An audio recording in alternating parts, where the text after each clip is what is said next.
انہی مسلمانوں کے بارے میں کسی نے شعر لکھا نا کہ یہ مسلمان ہیں جنہیں دیکھ کے شرمائے یہود، یعنی یہودی بھی حیران ہوں گے کہ جس وجہ سے ہمیں یہ مسلمان کافر سمجھتے ہیں کہ ہمارے عقیدے خراب ہیں اور یہ ہے اور وہ ہے، اس سے تو کہیں زیادہ غلیظ عقیدے ان کے اپنے ہیں۔ اور شعر کا دوسرا مصرع یہ مجھے بھول گیا، لیکن اس کا معنی یہ ہے کہ یعنی طرز تمدن میں اور رسم و رواج میں یہ ہندوؤں سے بھی آگے ہیں۔ اور اسی طرح ایک اور نظم کے اندر ایک شاعر نے اس طرح نقشہ کھینچا ہے کہ کرے غیر بت کی پوجا تو کافر، کواکب میں مانے کرشمہ تو کافر، مگر مومنوں پر کشادہ ہے راہیں، پرستش کریں شوق سے جس کی چاہیں، نہ اسلام بگڑے نہ ایمان میں کچھ فرق اس سے آئے، نہ توحید بگڑے نہ اسلام جائے۔ اس طرح کی کچھ نظم ہے، الفاظ آگے پیچھے ہو گئے ہیں۔ یعنی وہ کہنا یہ چاہ رہا ہے کہ وہ دوسرے ہوتے ہیں کافر، اگر کوئی شرک کریں یا سورج کو پوجیں یا کسی ستارے میں کوئی کرشمہ مانے تو وہ کافر ہوتے ہیں، یہ مسلمان نہیں کافر ہوتے ہیں۔ یہ چاہے شہیدوں کی قبروں پر چادریں چڑھائیں، عرس اور میلے کریں اور دعائیں مانگیں اللہ کے علاوہ دوسروں سے، مزاروں کے سامنے ماتھے رگڑیں، ناک رگڑیں، اگربتیاں جلائیں، چادریں چڑھائیں، جو مرضی کریں، یہ مسلمان، یہ کافر ہوتا ہی نہیں ہے۔ اور یہ جو ایک طبقہ ہے بریلی طبقہ، عام طور پر اعلیٰ حضرت کا یہ ماننے والا، وہ کہتے ہیں کون سا شرک؟ شرک تو نبی علیہ السلام ختم کر کے چلے گئے تھے، ان شرک کو تو مار دیا تھا انہوں نے، اب باقی شرک کدھر آیا ہے؟ ہی کوئی شرک۔ یہ ان کا دماغ بنا دیا گیا۔ اسی طرح پرائم منسٹر صاحب کہتے ہیں کہ یہ شرک نہیں ہوتا ہے، یہ جو میں نے سجدہ کیا ہے، یہ بوسہ دیا ہے،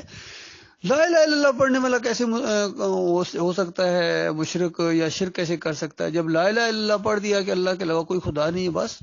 باقی جو مرضی کرتے جاؤ، باقی سب کچھ کرتے جاؤ۔ تو یہ حال ہے، تو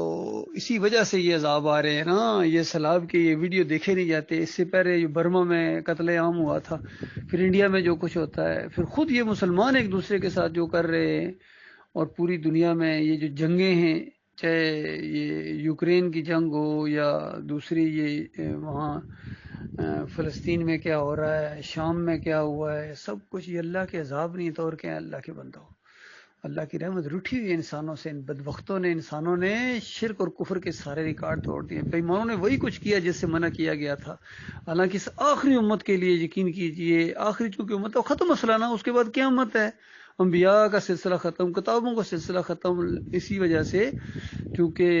1,24,000 کم و بیش قومیں آئی ہیں، تو یہ تب آخری ہے۔ تو آخری قوم کو ایک بتایا گیا، ایک خاص بات اس آخری قوم کے لیے بتائی گئی کہ دیکھو اگر تم شرک نہ کرو تو تمہارے بڑے بڑے گناہ بھی جو ہے نا درگزر کی جائے گی۔ تو اندازہ لگائیے کتنا بڑا پیکج تھا، اور میرے مالک کی رحمت، کتنا بڑا پیکج اللہ تعالیٰ نے اس قوم کو دیا، آخری امت کو۔ لیکن اس بے ایمان نے وہی کیا جسے منع کیا گیا تھا، وہی کیا، کہا گیا تھا شرک نہ کرنا، شرک نہ کرنا، اس نے پھر وہی شرک کیا، پچھلی قوموں والا شرک ان کے اندر آ گیا، چاہے یہ بریلوی ہوں، دیوبندی ہوں، اہل حدیث ہوں، سلفی ہوں، صوفی ہوں، شاہ ولی اللہ کا پورا خاندان ہو، اعلیٰ حضرت ہوں یا ابو الاعلیٰ ہوں، سارے شرک کے اندر ملوث ہو گئے۔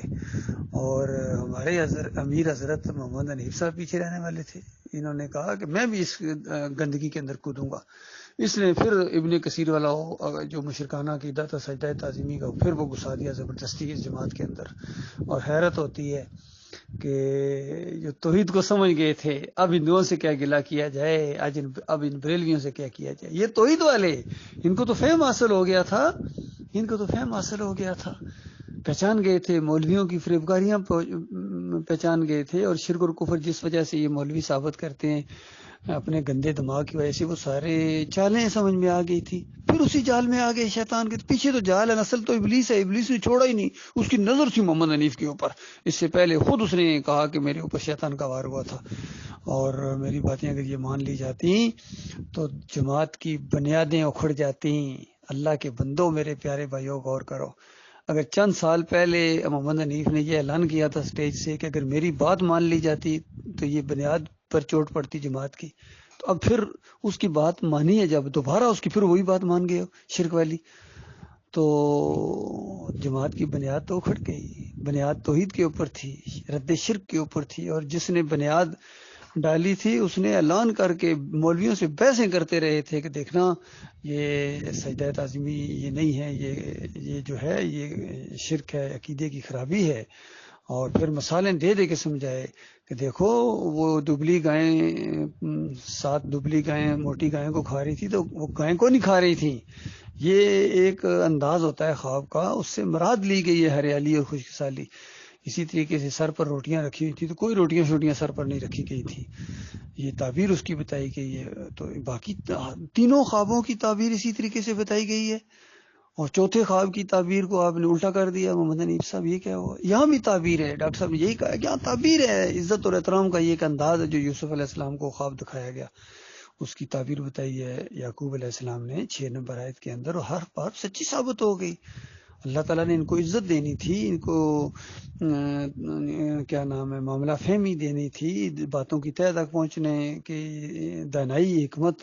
وزڈم، یہ اللہ تعالیٰ نے ان کو دانی، ان کو نبی بنایا اللہ تعالیٰ نے، اور ایسا جلیل القدر نبی بنایا جس طرح ابراہیم علیہ السلام، جس اسحاق علیہ السلام کو ایسا اللہ نے عزت دی اس نبی کو، یوسف علیہ السلام کو۔ اور ایک دفعہ نبی علیہ السلام سے پوچھا گیا کہ سب سے زیادہ عزت دار کون ہے، فوراً نبی علیہ السلام نے کہا یوسف علیہ السلام، اور وجہ بتائی کہ ان کے باپ پیغمبر، ان کے دادا پیغمبر، ان کے پردادا پیغمبر، تو پیغمبر بہت ہی زیادہ اللہ سے کے ڈرنے والے ہوتے ہیں اور فہم و فراست والے ہوتے ہیں۔ ایک اور جگہ قرآن کی آیت کا معنی یہ ہے کہ اللہ تعالیٰ نے ابراہیم اور اسحاق کو بڑے علم سے نوازا اور بڑے درجات دیے، اور ان کی ذریت میں سے بھی اسی طریقے سے۔ تو دیکھو یہاں اشارہ ذریت میں کون ہے، آگے یعقوب علیہ السلام اور آگے یوسف علیہ السلام۔ اس طریقے سے اللہ تعالیٰ نے خاص انداز سے، خود سورہ یوسف کے اندر اللہ تعالیٰ نے کہا کہ ہم نے یعقوب کو علم سے نوازا تھا۔ تو یہ ساری باتیں موجود ہیں۔ اللہ کے بندوں کیسا شدید وار ہوا ہے شیطان کا محمد حنیف کے اوپر، اور اس طریقے سے انہوں نے پوری جماعت کا شیرازہ بکھیر دیا۔ یہ خود اصل میں شیطان کے سامنے سجدہ ریز ہو گیا۔ یہ کھڑا ہونے کی بجائے، شیطان کا مقابلہ کرنے کی بجائے، اس کے اوپر وار کرنے کی بجائے اور ان شیطانوں کے خلاف جہاد کرنے کی بجائے، یہ خود شیطان کی گوڑی بن گیا اور سجدہ ریز ہو گیا۔ اور پھر اس نے الزام لگایا کہ پورا خاندان یوسف علیہ السلام کے سامنے سجدہ ریز ہو گیا، اور بے ایمان وہ نہیں ہوئے تھے، تو ہوا ہے، تو سجدہ ریز ہوا ہے ابلیس کے سامنے، گھٹنے ٹیک دیے تو نے سجدہ کیا ہے، اور پھر ڈنڈے کے زور سے اندھے مقلدین سے منوایا ہے۔ یہ اس سے بھی زیادہ کمزور ہیں،